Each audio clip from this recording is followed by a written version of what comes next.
কন্যা রাশির জাতক জাতিকাদের জন্য 2024-এর মার্চ মাসটা কিন্তু বিশেষ করে ব্যক্তিগত বিষয়গুলোর জন্য বেশ পজিটিভ থাকছে। কর্মজীবনের ক্ষেত্রে কর্মক্ষেত্রে মনোযোগ বাড়াবেন। স্বাস্থ্যক্ষেত্রে কিছু দুর্বলতা দেখা যেতে পারে, তাই স্বাস্থ্যের দিকে মনোযোগ না দিলে কিন্তু সমস্যা বাড়তে পারে। যারা দেশের বাইরে বা এক থেকে অন্য রাজ্যে গিয়ে সফলতা খুঁজছেন তাদের জন্যও কিন্তু এই মাসটা বেশ পজিটিভ ফলাফল দেবে। ফাইন্যান্সিয়াল দিকটা এই মাসে স্টেবল হবে।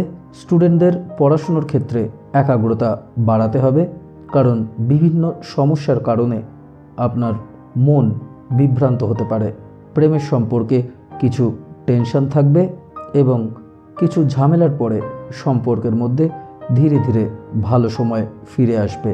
নমস্কার, কালপুরুষ অ্যাস্ট্রোলজির পক্ষ থেকে সকল দর্শক শ্রোতা বন্ধুদের অনেক অনেক ধন্যবাদ এই ভিডিওটি দেখার জন্য। চন্দ্র রাশির সাপেক্ষে মাসিক রাশিফলের এই আলোচনায় আমরা একটা সাধারণ বিশ্লেষণের মধ্যে দিয়ে জানতে চলেছি আমাদের স্বাস্থ্য, শিক্ষা, কেরিয়ার, অর্থ এবং পরিবারের মতো বিভিন্ন বিষয়গুলি সম্পর্কে। ভিডিওটি ভালো লাগলে অবশ্যই লাইক, শেয়ার এবং চ্যানেলটিকে সাবস্ক্রাইব করবেন, যাতে এরকম আরও নানা আলোচনা নিয়ে আমরা আপনাদের কাছে সহজেই হাজির হতে পারি। কন্যা রাশির কর্মজীবনটা দেখতে গেলে এই মাসে কিন্তু আপনারা আপনাদের কঠোর পরিশ্রমের জন্য উপযুক্ত ফলাফল পাবেন। কর্মক্ষেত্রে আপনারা যত বেশি পরিশ্রম করবেন ততই বেশি সাফল্য পাবেন। যদিও এ বিষয়ে একটা কথা মনে রাখবেন যে আবেগের বশবর্তী হয়ে কাউকে কিছু বলবেন না, কারণ এটা আপনার কেরিয়ারের অগ্রগতিকে প্রভাবিত করতে পারে। যারা ব্যবসা করছেন তাদের জন্য রাহু কিন্তু পুরো মাস সপ্তম ঘরে থাকছে এবং বৃহস্পতি অষ্টম ঘরে থাকার কারণে আপনাদের বিজনেস ম্যানেজমেন্টের বিষয়ে আরও বেশি মনোযোগ বাড়াতে হবে। তাড়াহুড়ো করে নেওয়া যে কোনো সিদ্ধান্তই কিন্তু ক্ষতিকর হতে পারে। মাসের সেকেন্ড হাফটাতে যারা পার্টনারশিপ ব্যবসায় আছেন তাদের পার্টনারদের সঙ্গে সম্পর্কের কিছু অবনতি ঘটতে দেখতে পাওয়া যেতে পারে, তবে ধৈর্য হারাবেন না। ব্যবসার উপরে নজর রেখে কঠোর পরিশ্রম করে চলবেন, দেখবেন আগামী সময়ে এ থেকে আপনি অনেক উপকৃত হবেন। আর্থিক দিকটা দেখতে গেলে মাসের শুরুতে মঙ্গল ও শুক্র পঞ্চম ঘরে এবং একাদশ ঘরে থাকতে চলেছে, যার কারণে আয় বৃদ্ধি এবং বিশেষ করে যারা ব্যবসা করছেন তারা এই গ্রহ অবস্থানের জন্য অনেক ভালো লাভ পাবেন।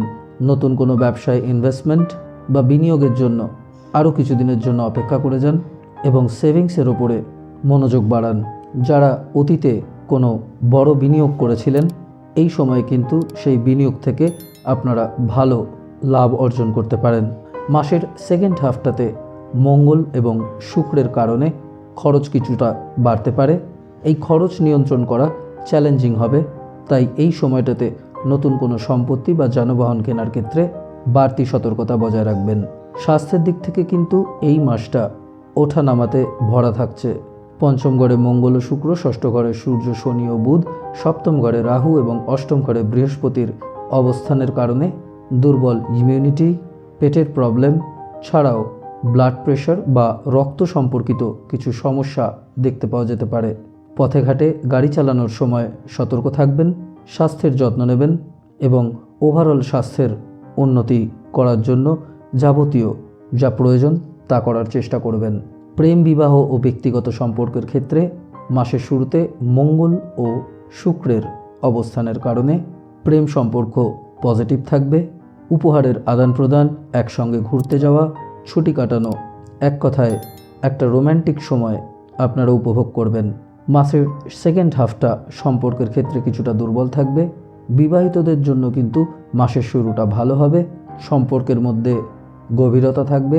যদিও মাসের সেকেন্ড হাফটাতে সূর্য ও রাহুর অবস্থানের কারণে বিবাহিত জীবনে কিছু টেনশন বাড়তে দেখা যাবে। যাই হোক, ধৈর্যর সাথে কাজ করবেন এবং সবসময় জীবনসঙ্গীর স্বাস্থ্যের কথা মাথায় রাখবেন। একে অপরকে উপযুক্ত সময় দেবেন এবং মনোযোগ সহকারে সমস্যাগুলো শুনে সমাধান করার চেষ্টা করবেন। পারিবারিক দিক থেকে কিন্তু ওভারঅল এই মাসটা বেশ সুখকর হতে চলেছে। মাসের শুরুতেই বৃহস্পতির দৃষ্টি পারিবারিক সম্প্রীতি বজায় রাখবে। শ্বশুরবাড়ির লোকজনদের সাথেও সুসম্পর্ক বজায় থাকবে। পরিবার ও সবার মধ্যে একটা সম্প্রীতির পরিবেশ বজায় থাকবে, যার ফলে পরিবারে সার্বিক সুখ দেখতে পাওয়া যাবে। পরিবারের যে কোনো সমস্যার সমাধানের জন্য সবার সঙ্গে আলোচনা করার চেষ্টা করবেন, তাহলেই বাদ বিবাদ এবং চ্যালেঞ্জগুলো অনেকটাই কমে যাবে। পিতামাতার স্বাস্থ্যের দিকেও অনেক ডেভেলপমেন্ট এই মাসটাতে দেখতে পাওয়া যাবে। যাই হোক, কোনো সম্পত্তি এই মাসটাতে কিনতে গেলে ভালো করে বুঝে শুনে তবেই সিদ্ধান্ত নেবেন, নয়তো হঠাৎই কিছু চ্যালেঞ্জ সামনে চলে আসতে পারে।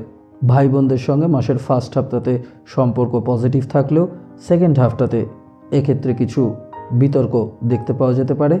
কেতুর অবস্থানের ফলে আত্মীয় স্বজনদের সাথে বোঝাপড়া বজায় থাকবে এবং সবার সঙ্গে একটা পজিটিভ সম্পর্ক নিয়ে আপনারা এগিয়ে যেতে পারবেন।